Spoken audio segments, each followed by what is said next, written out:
കാലങ്ങൾക്ക് പിറകിലേക്ക് ഇത്തരത്തിലുള്ള കൂടിച്ചേരലുകൾ പലപ്പോഴും നമ്മളെ കൊണ്ടുപോയിക്കൊണ്ടേയിരിക്കും. കാരണം 87-89 കാലഘട്ടത്തിലാണ് ഞാൻ BA മലയാളം കഴിഞ്ഞിട്ട് അലിഗഡ് മുസ്ലിം യൂണിവേഴ്സിറ്റിയിൽ PGക്ക് ചേരുന്നത്. കോച്ചി സാറും ഉമർ തറമേലും ഒക്കെയുള്ള ഒരു കാലഘട്ടം, പ്രസാദും അതുമാതിരി തന്നെ ഗോപേട്ട്. 95 കാലഘട്ടങ്ങളിലൊക്കെയാണ് സ്വരാജ് അവിടെ പഠിക്കുന്ന ഓർമ്മ. ഹൈസ്കൂളിലായിരുന്നു സ്വരാജ്, ഞാൻ +2-ലായിരുന്നു പഠിപ്പിച്ചിരുന്നത്. പക്ഷേ എന്നാലും ഹൈസ്കൂൾ വിദ്യാർത്ഥി എന്നുള്ള രീതിയിൽ അല്ലാതെ തന്നെ സ്വരാജിനോട് ഇങ്ങനെ മലയാള മാഷിൻ്റെ അടുത്ത് വരും. പ്രസംഗങ്ങൾക്ക് അന്നും സ്വരാജ് സംസ്ഥാന തലത്തിൽ തന്നെ 1ാം സ്ഥാനം നേടലുണ്ട്. എന്നെക്കൊണ്ട് കഴിയുന്ന പരിമിതമായ അറിവുകളിൽ പലതും പകർന്നു കൊടുക്കാറുണ്ട്. എന്നെ പുസ്തകം വായിക്കാം, എന്നെ എങ്ങനെ മാഷെ പ്രസംഗിക്കാമെന്നൊക്കെ ചോദിക്കുമ്പോൾ അദ്ദേഹത്തിൻ്റെ ആ സംഭാഷണ രീതി അന്ന് തന്നെ എന്നെ വല്ലാതെ സ്പർശിച്ചിരുന്നു. SFIയുടെ ഒക്കെ യൂണിറ്റൊക്കെ പാലേമാട് സ്കൂൾ തുടങ്ങുന്നതിൻ്റെ ആദ്യ ബീജവാപം നടത്തിയതിലൊരാൾ സ്വരാജാണ്. അന്നത്തെ പത്മിനി ടീച്ചറുടെ ഒക്കെ വീട്ടിൽ നിന്നായിരുന്നു മീറ്റിംഗ്. അത് കഴിഞ്ഞൊരു അധ്യാപകൻ അവിടെ താഴത്തെ ലാബിൽ വെച്ചിട്ട് അദ്ദേഹത്തെ ചോദ്യം ചെയ്യുന്ന നേരത്ത് ഓരോ ചോദ്യത്തിനും മണിമണിയായിട്ട് ഇന്നെങ്ങനെ സംസാരിക്കുന്നോ അതുപോലെ അന്നും സ്വരാജ് സംസാരിച്ചിരുന്ന ഓർമ്മയുണ്ട്. പിന്നീട് അവിടെ സയൻസിൽ അല്ല ഹ്യൂമാനിറ്റീസിലാണ് അദ്ദേഹത്തിന് പഠിക്കാൻ താല്പര്യമെന്നുള്ളതുകൊണ്ട് ചുങ്കത്തറ കോളേജിലേക്ക് വരികയും പിന്നീട് ഉള്ള ചരിത്രമൊക്കെ മിനി ടീച്ചർ നിങ്ങൾക്ക് മുന്നിൽ പറഞ്ഞു കഴിഞ്ഞു. പക്ഷേ അതിന് ശേഷവും ഞാൻ സ്വരാജ് എന്നെ മറന്നിട്ടുണ്ടാവും, എന്നെ ഓർമ്മ ഉണ്ടാവില്ല എന്നൊക്കെ വിചാരിച്ചിരിക്കുന്ന ഒരു സമയത്താണ് ഒരു ഫോൺ കാള്. സുരേഷ് മാഷല്ലേ, അന്ന് SFIയുടെ സംസ്ഥാന പ്രസിഡൻ്റാണ് സ്വരാജ്. പെരിന്തൽമണ്ണ വെച്ച് സംസ്ഥാന സമ്മേളനം നടക്കുന്നുണ്ട്, മാഷൊരു പാട്ട് എഴുതി തരണം. അങ്ങനെ അന്ന് ആ ഒരു ഇതിൻ്റെ NN സുരേന്ദ്ര മാഷാണ് അത് ട്യൂൺ ചെയ്തത്. SFIയുടെ സ്വാഗതഗാനമായിട്ട് ആ പാട്ട് അന്ന് അവിടെ ചൊല്ലുകയും ചെയ്തു. അത് കഴിഞ്ഞിട്ട് പിന്നീട് സ്വരാജ് വിളിച്ചു, മാഷക്ക് ഞങ്ങളുടെ ഒരു ആദരവുണ്ട്, വന്നു വാങ്ങണം. ഞാൻ സ്കൂളാണ്, എനിക്ക് വരാൻ പറ്റില്ല, അവിടെ തിരക്കുകളുണ്ട്, എന്നാലും അതവിടെ ഏൽപ്പിക്കുന്നുണ്ട്, മാഷ് അടുത്തേക്ക് എത്തുന്നു പറഞ്ഞു.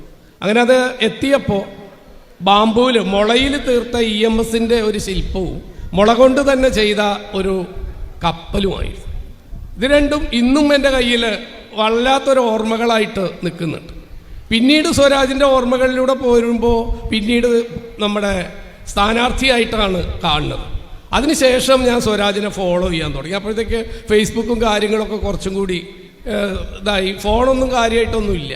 പക്ഷേ നിയമസഭയിലുള്ള അയാളുടെ ചടുലമായിട്ടുള്ള കാര്യങ്ങൾ അളന്ന് തൂക്കി മുറിച്ചുള്ള സംഭാഷണങ്ങൾ, അതിനു പുറമെ മറ്റ് പല കാര്യങ്ങളിൽ, ഇപ്പോൾ പൂക്കളുടെ പുസ്തകമൊക്കെ ആയിട്ട് ബന്ധപ്പെട്ടിട്ട് അയാൾ സംസാരിക്കുമ്പോൾ ആ സംസാരത്തിൻ്റെ ഒരു രീതിയുണ്ട്. അത് രാഷ്ട്രീയത്തിലായാലും അതെ, നമ്മളോടായാലും അതെ, സമൂഹത്തോടായാലും അതെ, പ്രസംഗത്തിലുമായാലും അതെ, അത് എല്ലാവർക്കും കിട്ടുന്ന ഒരു ഭാഷയല്ല. ശരീരഭാഷയായാലും മുഖഭാഷയായാലും വാങ്മയ ഭാഷയായാലും അത് ഒരു സമൂഹത്തിന് തന്നെ മാതൃകയാക്കാവുന്ന എന്തൊക്കെയോ കുറേ കാര്യങ്ങൾ. ശിഷ്യനായ ഗുരു എന്നും പറഞ്ഞ് കക്കാടിൻ്റെ വളരെ പ്രസിദ്ധമായ ഒരു കവിതയുണ്ട്.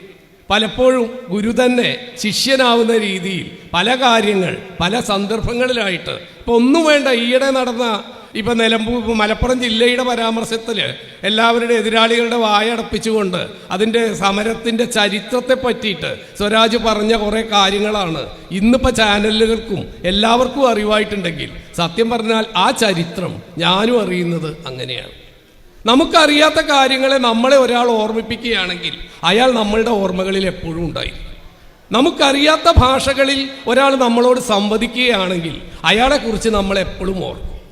നമ്മുടെ ഉയർന്ന നിലവാരങ്ങളിൽ നിയമസഭയിലൊക്കെ ശരിക്ക് ഇത്തരത്തിലുള്ളൊരു ശബ്ദം, അത് കറകളഞ്ഞ കമ്മ്യൂണിസ്റ്റ് എന്നുള്ള വാക്കിലേക്ക് നമുക്ക് കൂട്ടിച്ചേർക്കാൻ ധാരാളം പേരുകളുണ്ടെങ്കിലും കൃഷ്ണപിള്ളയെ പോലെ, അതുമാതിരി തന്നെ AKGയെ പോലെ, EMSനെ പോലെ കുറച്ച് ആളുകൾ നമ്മുടെ മനസ്സിൽ എപ്പോഴും നിറഞ്ഞു നിൽക്കുമെങ്കിൽ ആ നിറവിലേക്ക് നിറവ് കൂട്ടാൻ പുതിയ കാലഘട്ടം നമ്മളോട് ആവശ്യപ്പെടുന്ന പേര് സ്വരാജ് തന്നെയാണെന്നാണ് എൻ്റെ ഒരു കാഴ്ചയിൽ എനിക്ക് തോന്നുന്നത്.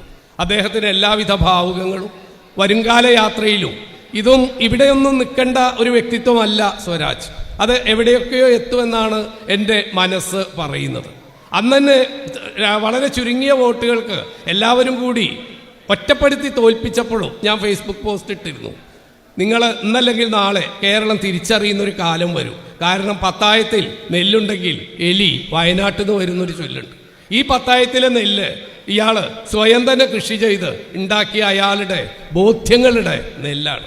ആ നെല്ലിൽ നിന്നുള്ള വിളവ് കാലങ്ങൾക്കപ്പുറത്തേക്ക്, വൈലോപ്പള്ളി പറഞ്ഞ മാതിരി എത്രയോ കാലങ്ങൾക്ക് അപ്പുറത്തേക്കും കന്നിക്കൊയ്ത്ത് പറയുണ്ടല്ലോ, ആ വിജിഗീഷു പൃഥ്വിനാമോ ജീവിതത്തിൻ കൊടിപ്പടം താഴ്ത്താൻ. പണ്ട് കാലത്ത് നട്ട വിത്തെല്ലാം പൊന്നലയലച്ചെത്തുന്നു നോൽക്കൂ, പിന്നെ എത്രയോ കൊയ്ത്തുപാടത്തിൽ. നമ്മുടെ പൂർവ്വസൂരികളുടെ അറിവുകളുടെയും വിജ്ഞാനങ്ങളുടെയും പുസ്തകങ്ങളുടെയും ഒക്കെ നിറവായിട്ട് ഏത് നിയമസഭയിലും ഏത് കാലത്തിൻ്റെ മുന്നിലും ഏത് ലോകത്തിൻ്റെ മുന്നിലും ഏത് ചാനലിൻ്റെ മുന്നിലും കൃത്യമായ വാക്കിൽ കൃത്യമായ മറുപടി പറയാൻ കഴിയുന്ന ചിലരെങ്കിലും ഈ സമൂഹത്തിൽ ഉണ്ടാവുമ്പോഴാണ് അത്തരം ചില ആൾക്കാർക്കൊപ്പം നിൽക്കാൻ നമ്മുടെ മനസ്സും നമ്മളെ പ്രേരിപ്പിക്കുക.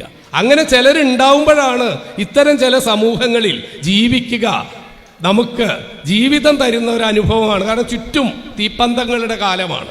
അതിനിടയിലും ഇത്തരം ചില ആളുകളുടെ പ്രസ്ഥാനങ്ങളുടെ ഒപ്പം ചേർന്ന് നിൽക്കാൻ, നീതിയുടെ പക്ഷത്ത് നിന്ന് പോരാടാൻ, ഗമിക്കാൻ, ചരിക്കാൻ കഴിയുന്ന ഇത്തരത്തിലുള്ള ചില ഓർമ്മകൾ ഇവിടെ അയവിറക്കാൻ കഴിഞ്ഞതിൽ ഏറെ സന്തോഷം. മറ്റ് വോട്ടിനെ പറ്റിയും കാര്യങ്ങളെ പറ്റിയൊന്നും ഞാൻ പറയുന്നില്ല. ഇവിടെ ആർക്കും അതിലൊന്നും ബുദ്ധിമുട്ടില്ലാത്ത കാര്യമാണ്. നമ്മളെക്കൊണ്ട് ചെയ്യാൻ കഴിയുന്ന രീതിയിൽ ചെയ്യാൻ കഴിയിപ്പിക്കുന്ന വോട്ടുകളെ സ്വരാജിന് വേണ്ടി വോട്ടാക്കി മാറ്റാൻ പറ്റുകയാണെങ്കിൽ നിലമ്പൂർ നിയോജക മണ്ഡലം നാളത്തെ നാടിൻ്റെ ചരിത്രം കുറിക്കുന്ന നാവായി മാറുക തന്നെ ചെയ്യും എന്ന് മാത്രം പറഞ്ഞുകൊണ്ട് ഞാനൊരു വാക്ക് നിർത്തും. കൂടുതൽ വാർത്തകളും വിശേഷങ്ങളും നിങ്ങൾക്ക് ലഭിക്കാൻ കേരളീയം ന്യൂസ് സബ്സ്ക്രൈബ് ചെയ്യുക. കൂടെ ബെൽ ബട്ടണും അമർത്തുക.